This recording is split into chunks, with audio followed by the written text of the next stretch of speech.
But I do believe if everything goes right and as we go along, make an improvement here and there, that this team can be in the playoffs. Good morning. Thanks for coming. Welcome to the start of the 25-26 season. We're really looking forward to it. We'll say the obvious, that we're happy that the book's been closed on last year. I feel very fortunate the way the coaching situation played itself out after Talk decided he was going to move on, and Patrick and I looking at different people to become the next head coach of the Canucks. Adam Foote did a terrific job in his interview. We already knew him. We knew what he's capable of doing. And then from there, to be able to get the assistant coaches that we got, I'm really excited about it. I'm really impressed with this coaching staff. And I know Adam doesn't have a lot of head coaching experience on an NHL bench, but I view him as taking the same pathway as Rod Brind'Amour did. And I know Rod Brind'Amour very well. I'm the one that hired him after he retired as a player, and I knew he was going to be a good head coach. And I feel the same way about Adam. Adam is well prepared. He's had a very good off season. I don't think our players could be more prepared for training camp and the start of this season with all the things that Adam, his coaching staff, and that the players have bought into. And so we are excited that the guys have done what they need to do to have a good start, and now we'll find out for real. That's why we have camp. That's why we play the games. So again, welcome, and fire away. Adam, start with you, sort of building off what Jim said. How have you felt about how things have gone for you in the off-season as you prepare for this point and your first season as the head coach of the Canucks? It was good. Busy off-season, as you know. The interviews of getting this coaching staff together, which I'm real happy with how that worked out. And then, discussion with players, getting our leadership group going. I felt like the guys committed to that, and we've had some really good Zooms together. And, what I was impressed about the most probably with that was the first test we had with this leadership group was our skate test, which happened a few days ago. We allowed and asked the players what their opinion was if they wanted to do that. Most players are concerned about skate tests in camp and not affecting them as far as injury, moving forward, so we can get a good camp in a condensed season where those practices are very important. So they asked to do the skate test earlier. Obviously, we had a discussion about it.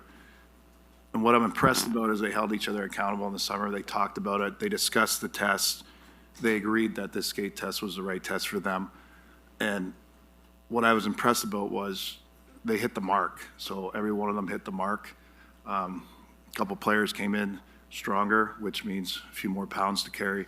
And a good test is to see their numbers go up in a skate test. So to start that, I was happy that the communication we had with the leadership group and the commitment they had, knowing how important that was to get a good start, not only in camp, but for our season. So, I felt like they did a good job coming together and working with each other to get through that.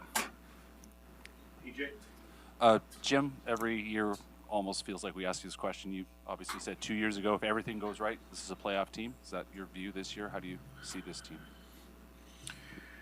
Well, I like a lot of things that are in place now, from the coaching staff to the players. We talked at the end of the season about getting a little more depth at center, and that I know that Patrick was on the phone almost on a daily basis, and either players weren't available that he wanted, or the prices were sky high. And it did not make sense to way overpay at this point in time for a center iceman.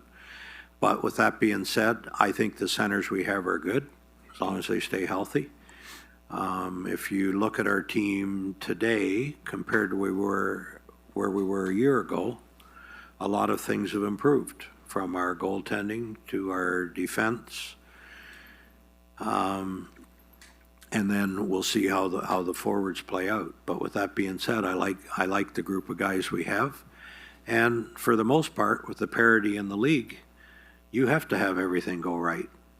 You know, everybody is not like Edmonton, where they have two guys that can turn it up and win a game for you. And there's some teams like that, but then there's a lot of teams that are very close. Pretty good guy on defense who can turn it up. I'm sorry? You're a pretty good guy on defense who can turn it up. We do, and we have a world-class goalie, and we have an impact superstar in Petey. So we also have those types of players, but the two guys I pointed out are obviously the best players in the game. Adam, it sounds like the lines of communication with your players has been open as soon as you took the job as head coach, calling them, most of them seems like on a weekly basis. After kind of last season where there was a bit of a cloud over the locker room, what was the first order of business for you to make sure that everybody was feeling like they were on the same page and comfortable coming into this season? Yeah, getting a leadership group together. I mean, the first thing for me that I wanted to take care of was getting Petey, Demko, and Hughes together, and it happened quick. You know, I asked Petey, I think it was on a Saturday, to come down on a Wednesday, and he stopped what he was doing and made that commitment, which I found was really big. You know, we met in the Detroit area because Demko lives there. He had a young baby, new baby, and, you know, Huggy's from there. It made sense to go out and get together and have a couple days together. We had some golf. Demer and I took them down. They still owe us $100. I guess we'll have to get that off from this training camp. But it was a good group. It's a good time to get together to talk about what they wanted to discuss. I call it working on our contract together of our leadership group, how we're going to carry ourselves as a group, as a team, and what we want to start throughout the summer, which was, you know, getting a leadership group together. We had 3 Zooms throughout the summer, you know, to talk about moving forward, how we wanted to approach our season. Adam, building off of that, this will be your first camp as an NHL head coach. What do you prioritize heading into this camp, and how do you envision it playing out?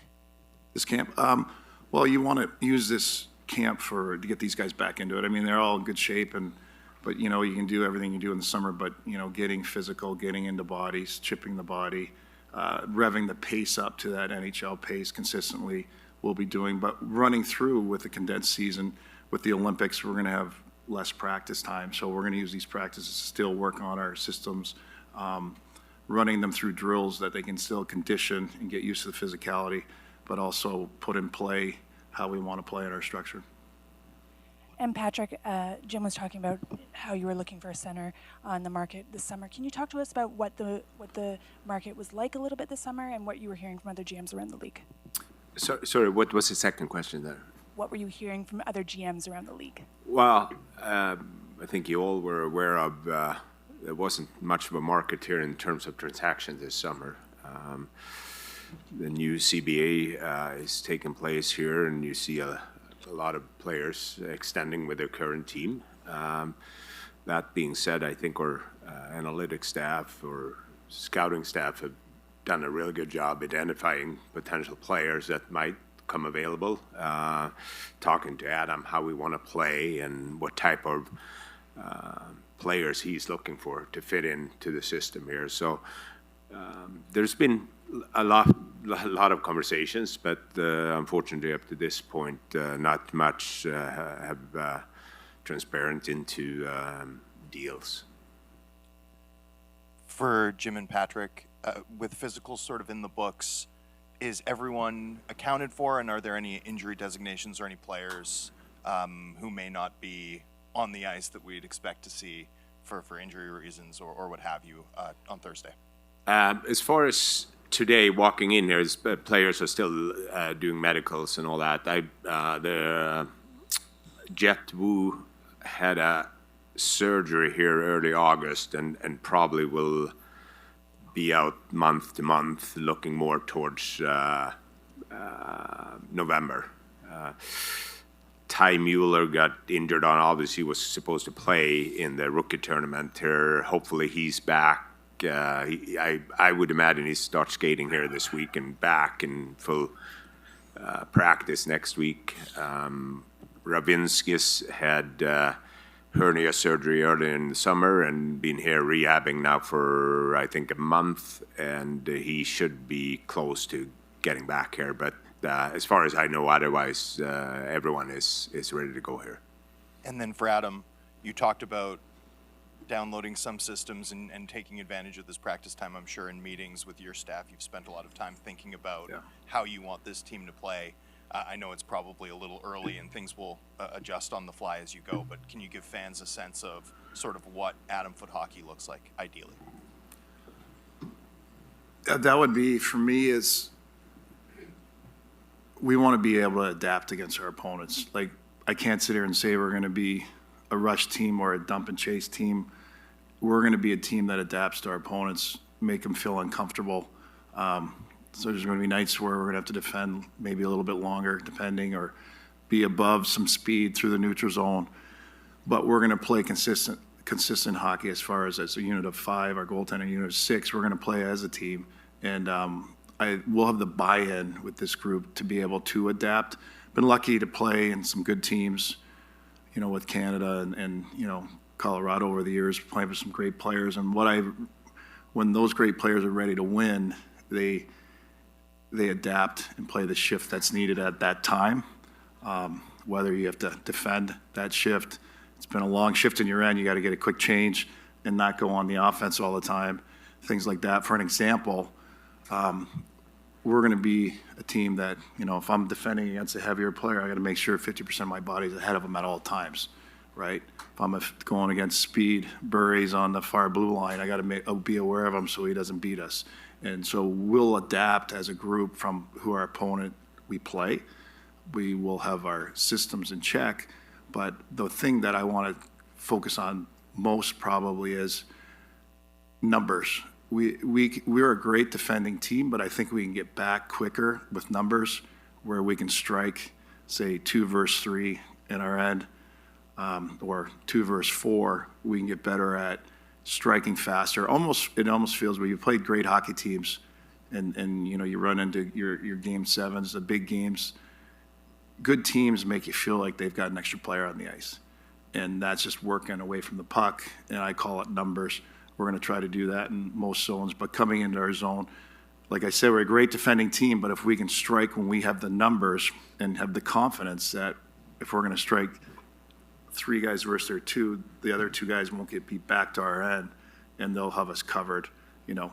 So we're going to focus on that. But again, we're going to adapt. You have to be an adaptive team. We're going to play different styles of teams. We're going to have heavy teams. We're going to have fast teams. We're going to have teams that are going to be a 1-0 game with their structure. So we're not going to get caught in playing one way. That's not the way I want to approach that. Further to that question, Adam. Adam Foote, the coach, compared to Rick Tocchet, the coach. I mean, we're going to probably hear that at some point throughout the season, the comparison. How does that identity for you take shape? Is it with the players who form your lineup? Is it the health of the lineup in terms of how your hockey team is going to play and look, building off what you just said?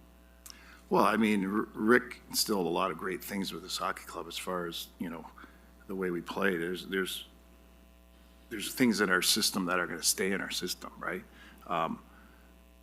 Whether Rick's here or not, we'd probably move to the next phase, the next step. We had to become a really good defending team. We had to become a team that changed, right? We had to become a team that doesn't go rogue when it gets hard, get individual. Like if you look, I guess you guys will get you thinking of a PK. When a player loses a stick, whether it breaks or he drops it, usually you can test the team there. You have 2-3 guys running around trying to block shots, getting out of structure. You know, you're not quite ready. You look at our penalty kill at the end, we lost a stick or a 5-on-3. We stayed in structure. We didn't panic. And, you know, we're going to be a team that with our process, which we talked about all summer, the guys have sacrificed, which starts in practice and day to day, in their belief when the waves get a little bigger, if we stick together and don't go rogue, we'll not panic and we'll stay in our structure and we'll get the job done. So that's an example of what we've been discussing and what I guess the identity would be, adapting and just, you know, this team, this leadership group, to empower them, they'll be able to hold each other accountable and keep each other in check as far as when it gets hard, when the schedule gets hard, when the back-to-backs or some injuries come above, we still have that belief that we'll stay and have enough to get it done and give ourselves a great opportunity to win every night. Jim, you talked about the two superstars on this hockey team. There's no questioning the effort of one. I mean, Quinn Hughes, game in and game out, is always there. This is Elias Pettersson's 8th season. We shouldn't have to be questioning his fitness level, his commitment level, his details at practice. What has he shown you this summer as a management team? What has he shown you briefly on the ice as a head coach to say that this superstar is back and is committed in his 8th NHL season? Yeah, I think it's more of a question for the coach, but I can just tell you what I heard. I didn't go to visit him in Sweden, and I have seen him a few times since he's back, and I know he put the work in. And I think we also know he didn't a year ago. And success comes with preparation, and I believe all of our players, and especially Petey, has worked very hard this summer. So now the test starts tomorrow. That's why we have camp, why we play the games. But I do believe he's committed to be the player that we all expect him to be. And we're all hoping that starts right from game one. Yeah, I mean, Petey, like, for me, coming over within 4 days, that commitment, having those conversations, open book, he really wants to continue to grow.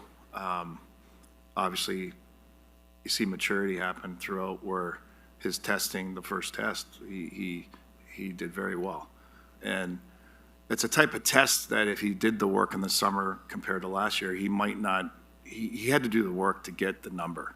And it's a great start. And I'm looking forward to working with him. And I think his teammates too, leadership group, they're all pulling for each other and helping each other get through this and understand this process.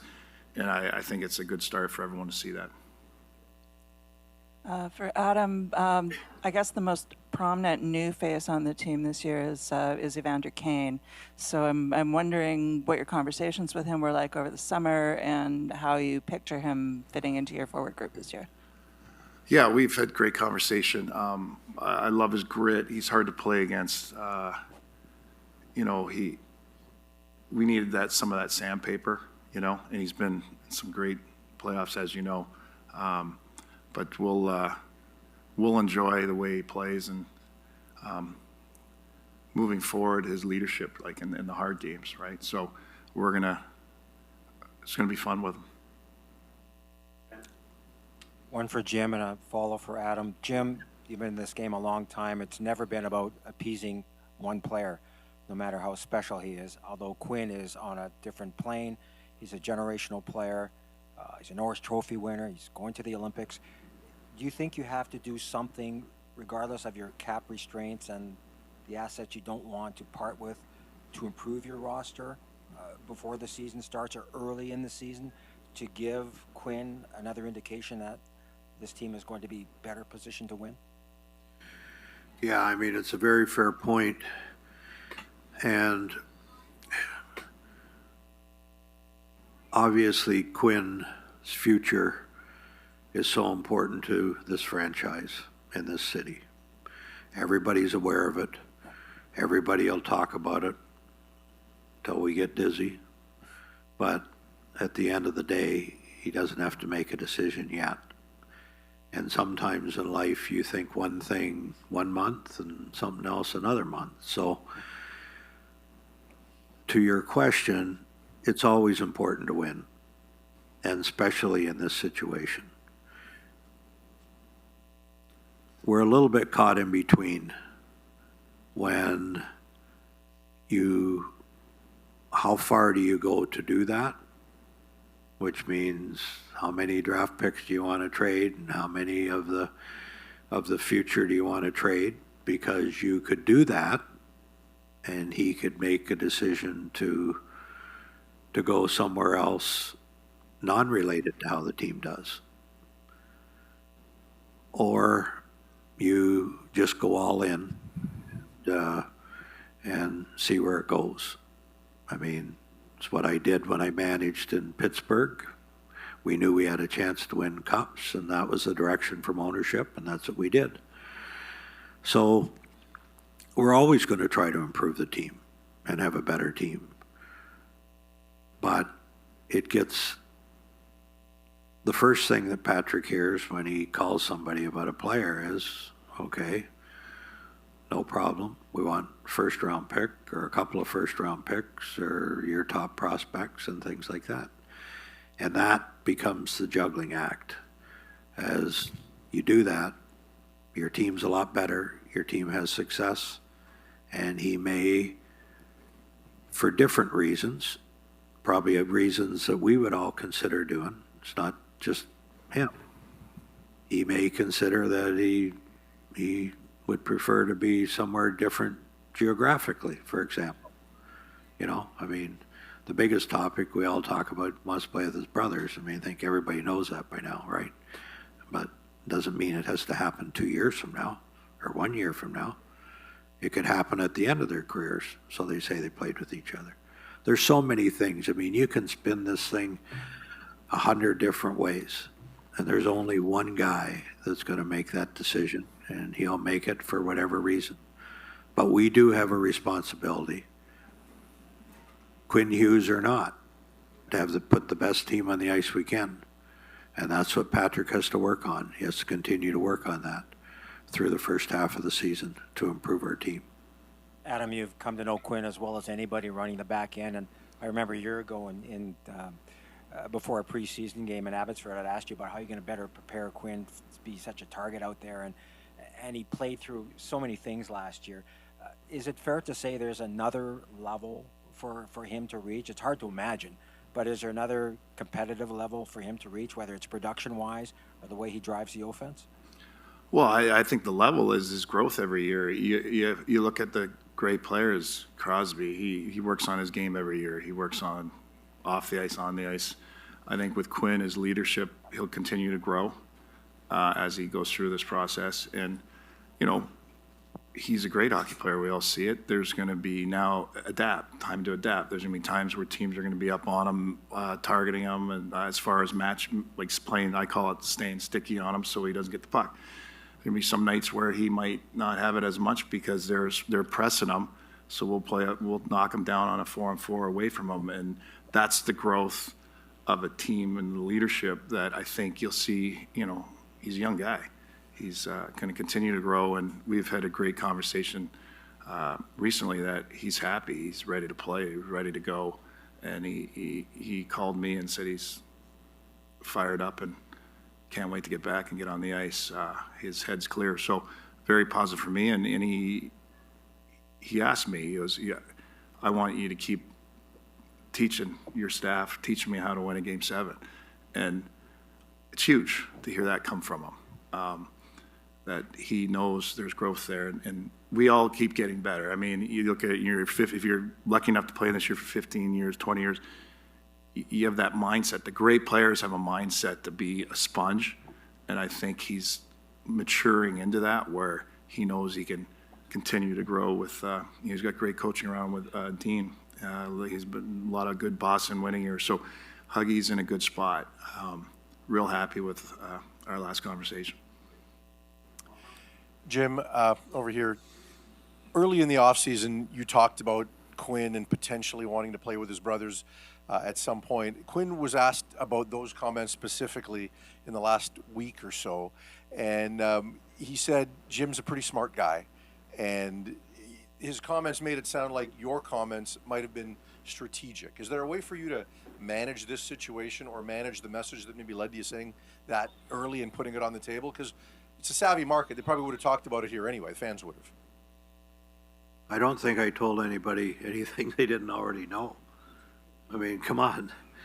This wasn't a surprise, so I really don't know what your point is. Well, like I said, he made the point to make it seem like it was intentional that you kind of put it on the table at that time. No. And Patrick, you were asked earlier about the second line center. Is that an evolving process for you? Are you still day to day trying to make that happen, or do you want to get through camp now and see what it looks like before you dive back into that? Well, again, I think it's evolving process, but also the day-to-day conversation here with Adam and our staff watching our players through the camp.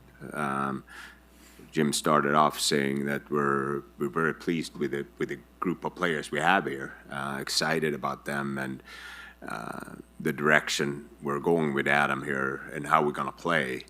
But absolutely, it's in the years past, we identified areas of our team that we need to continue to build out on, and in this case, we're identified that we want to, build out in the center depth position. So definitely, the conversation is going to be ongoing here, and since I got hired here by Jim, we're always looking to improve our team.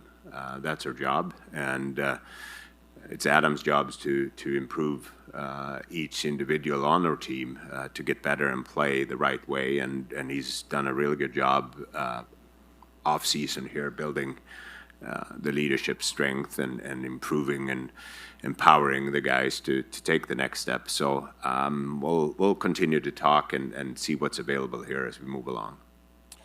One for Jim and one for Adam. Jim, at the end of the year, we talked about the leadership group. You come back basically with the same roster intact, other than Evander Kane. What gives you optimism that the leadership group can get stronger and become more efficient in handling this team? Well, I'm already comfortable with it based on the early going as to what Adam did right from the start when he got the job. He started calling all the players, talking to them about what they wanted to do this coming season, identified who that group was. But I don't view things quite the same way as you asked your question about we come back with the same group, which you're correct. I'm not questioning what you said, but I look at it as what happened over the course of last season. If you go back to this point last year and look at the players we had and the changes that were made from the start of last season to today, actually made a lot of changes. Some we didn't want to make, or one we didn't want to make, but we got to a point we had to. And so there's been a lot of changes. And when you look at our team at the start of last year, it just wasn't playing the way it was capable of playing. So I view it more as a 12-month thing where there's been a lot of changes, not view it as what happened from the last game of the season to today where we maybe added a couple of guys. But with that being said, we had a couple of guys with NHL experience, but we also have some good young players knocking on the door. And I really hope, and I think it'd be great to see some of that young blood come into our team.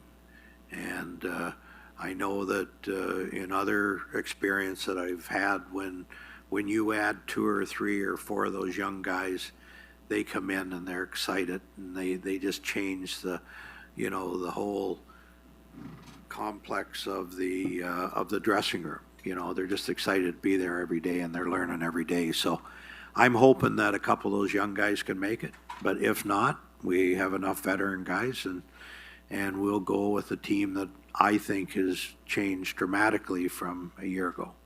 Adam, for you, in terms of the group, how do you go about having the players hold each other accountable rather than, say, the coaching staff? And how do you go about having checks and balances with your team?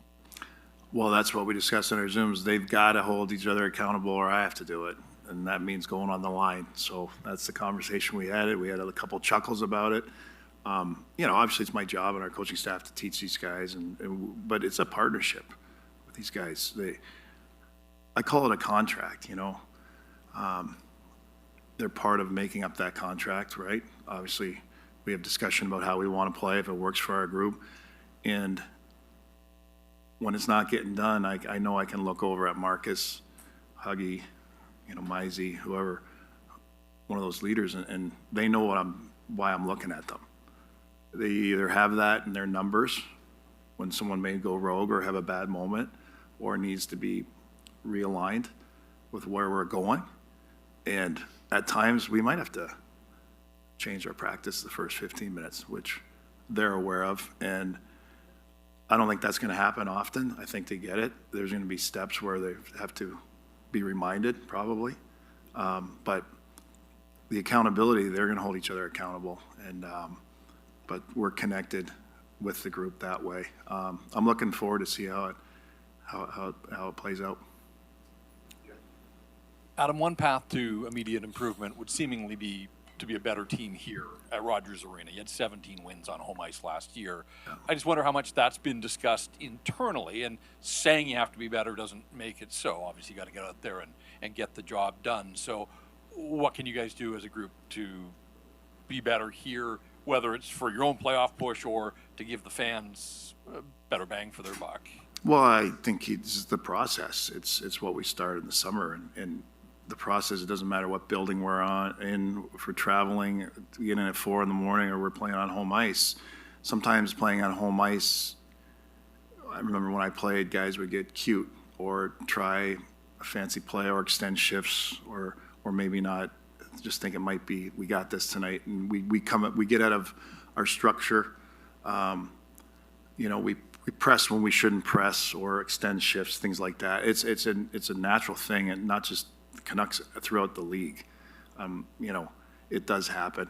But staying in our process, believing in it, you know, day in, day out, we create these habits so that we're in a tough building that's hard to play, or we're at home where we want to get going for our fans and try someone tries to spin around, and well, I don't want to see that. I don't think that's going to happen. But we stay in our structure through this process. That we should just play it game by game, and things should just work on our way. And Patrick, two-part goalie question for you. Last year on this day, Thatcher Demko was part of the group, but wasn't really available, and Lankinen wasn't even in the mix yet. So as we fast forward 12 months, how much better do you feel about your goaltending? And when you look at the team as a whole, how does that sort of shape your vision of what might be possible given the two guys that you've got between the pipes right now? And then the second part is, beneath the NHL level, a guy like Yuri Patera, like, where does he fit into this mix? He's sort of the forgotten guy, but he's still under contract. And do you envision 3 goalies in Abbotsford, or how is that going to play out below the NHL level? That's a great question. I truly believe that with the addition of Medvedev here this summer, our goalie pipeline is probably the strongest one in the National Hockey League. To be able to add a goalie like Medvedev, and we all saw his game here in Seattle over the weekend. I think it's 6 days away from being drafted last year, so he will get his taste here at camp. I think that the Tai Young, Tolopilo, Patera is a great goalie. We're very, very pleased to have him here. He got injured last year, and to your point, he didn't play many games. Koskinen coming in from Harvard, I think we're really strong in that position. Going back to Lankinen and Demko, in my opinion, they're the 2 best goalies, the goalie tandem in the league, which gives us a chance to win every night, and it gives the confidence to the group. We have the luxury here of, in the condensed season, a lot of games and traveling and all that for Adam to kind of managing his starter. Adam brought up a good point that I think Lankinen was the best goalie in shootouts over the last couple of years, and Demko was number 2. Very fortunate. I think that just calms the whole team down. We haven't really we're excited to see the camp and how it's going to play out. But definitely that's something we need to watch once we get down to the numbers here and where guys would go. But seeing Ty Young over his first year, we're extremely excited about him too. So nothing is set in stone where those guys are going to be, and that's something we continue to talk with our goalie department here, with Ian Clark being involved as well. So you're going to get a few of those overtime games to shoot out? Well, if we do, then the odds are in our favor to win. A question for Adam, also about the goaltenders. Do you have a breakdown in mind to manage the workload of both your guys, particularly with Thatcher's injury history? Yeah, we're gonna break it down and have conversation. We've had conversation with them and our goalie coaches, and we'll manage it properly. Seeing how Demmer feels, and with the condensed schedule as well. And for Jim, we saw you toured a number of local ice rinks in the spring. Are we any closer to a practice facility? I never thought anybody'd ask that question.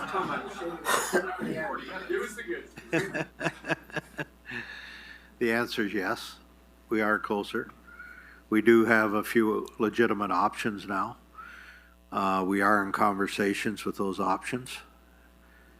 And if I say anything beyond that, you're going to laugh at me. So, other than the fact that we should be able to get this done at this point. Two more questions. That was the part I thought you were going to laugh at me. Patrick, you said here today that you're happy with your centers as they are now, but that is still an area that you'd like to address. Maybe a year ago, you might have said the same thing about the defense. Last season, from the start to the end of the season, the defense changed significantly, but maybe it was a little too late by the time the defense was changed. Is there a risk heading into this season of waiting too long to address that position of need? Is that something that you have to assess after the season starts, or is that something that is in the back of your mind that you can't wait too long? Well, it's based on what's available too, and leading up to those conversations. But I think even going back a couple of years where we identify a guy like Philip Roenick being somehow available to strengthen our decor, and we're able to execute a deal there. Same thing last year when we were identifying our top four needed another left shot defenseman, and part of the leadership and addressing it, Marcus Pettersson. I think we will continue to watch and see here, and again, since I get in and the support from Jim, we're not waiting if anything comes up and make our team better. I think we have enough assets in our organization. We have draft capital if that's needed, and we'll see here how Adam want to utilize his players and how the players will fit together during camp and early part of the preseason. So we're definitely not waiting for the purpose of waiting. We're open for business. And Adam, they've talked already about how you've been communicating with the leadership group. I think Quinn even said something like, okay, let me turn my phone off for a couple weeks at least. How has communication changed since you were a player between coach and player, and how do you have to adapt your communication style between different types of players who maybe don't take information the same way? Probably less swearing and not as loud. But there was communication. I mean, I think I was lucky to have a really good D coach. A couple coaches, I had Quinville, Jacques Martin, and Jacques Cloutier, who was like, everyone did it a little bit different, but Cloutier did it where I didn't want to disappoint him. Like, he had that knack where I wanted to play the right way for him and my team. So the communication was there, and I think as I got older, I had more of a communication with, say, a head coach. I think it's important. You have PK meetings. Even when we did it, we wanted to make sure that our goaltender, we did what he wanted as far as what were his strengths, things like that. So I think the communication was there, it's a little bit different now. I think with these players, it's not just hockey. I think it's youth today with how our world's changed. They want to communicate. They want to know, and they have a right to know, okay, I'll do it, but why are we doing it? Like, and it's a little bit different, but that's not hockey. That's our world. And it's changed and evolved, and we have to evolve as leaders, as someone in my position, right, with them, and have that open door. And I think that's important. I think it's so important that these guys don't go home, not sure. And we have to have that communication open, and it's huge for us. And the players, I think, have really enjoyed it. And now we'll get moving forward and keep communicating through camp. And I'm looking forward to our new coaches working with them. Patrick, question for you about the AHL team and just how those guys can develop and learn so much during a Calder Cup run like they just had. How different are your expectations this year, maybe compared to last year, for some of these guys to compete for jobs for the NHL team? Well, as Jim mentioned earlier, we're very excited with having that many young players that got a chance to win. I think part of development is winning and creating the belief. I think a lot of players expressed how hard it was after round 2, where the body was hurting and beat up. And I remember Henrik Sedin just told them that it's only round 2, and they were able to overcome it and believe that this is the way you want to play. I expect them to come in here. I expect them to come in a little bit with a pack mentality, to be strong, have a swagger, and actually believe that they can grab a spot here. And again, we're fortunate to have several players that don't need waivers, and we can continue to work with them. I think Abbotsford and the coaching staff down there have done a phenomenal job. Hendrik and Daniel will continue to be with Abbotsford and working with them individually in Abbotsford and up here. So very, very pleased with the organization and the players down in Abbotsford. And Adam, for you, can you just talk us through your assistant coaches and some of the strengths that you like that they're bringing to the group? Well, they've got that NHL experience, which I like, but they also all have kids at that adult age that have gone through our times that have changed, which I really like as far as communication and being vulnerable with them, open book, but then still having the strength to have boundaries as well. So moving forward, I think there's the respect factor the players instantly have, and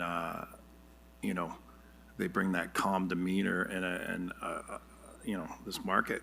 They all know what it is, and they're going to be a support system for them and teach them and help. They're there to help them get better every day, which makes the most important thing, our team, better. And it's about the crest, and I like the group we put together. Oh, look at this! Here's a surprise. It's me, Mario. I know everybody loves Crosby, but it's okay. I'm today here. Hello, darkness, my old friend. Dukanik will play it into his own net. Hit the net! Hit the net! Generational talent. Thanks for liking the video and subscribing.